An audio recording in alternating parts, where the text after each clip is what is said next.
Welcome to the Tech Egg. Don't get scrambled. Enjoy the video.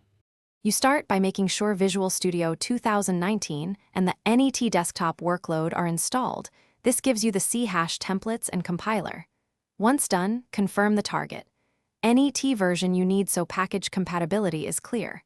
Now create a new console app. Netcore, project, pick a meaningful name and location, and set the solution options. This gets you into the IDE with Program, CS Open, and a ready-to-edit class containing main, your entry point for running code. You now write the C# code in Program.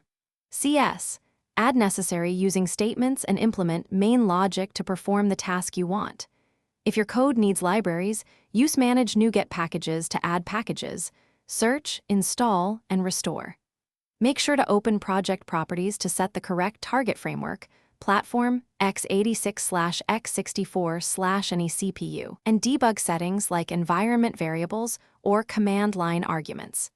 These steps ensure the runtime matches your code and that debugging behaves predictably when you run. You run the program with F5 to debug or Control plus F5 to run without the debugger. Visual Studio compiles, launches, and attaches the debugger if requested.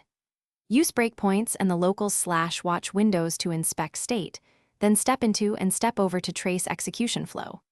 If things go wrong, rebuild the solution and clear bin and obj folders, then restore NuGet packages to remove corrupted artifacts. One quick troubleshooting tip. Check the output window and error list for the first failing error. It usually points directly to the root cause. Thanks for watching. Consider subscribing if I helped unscramble your problems.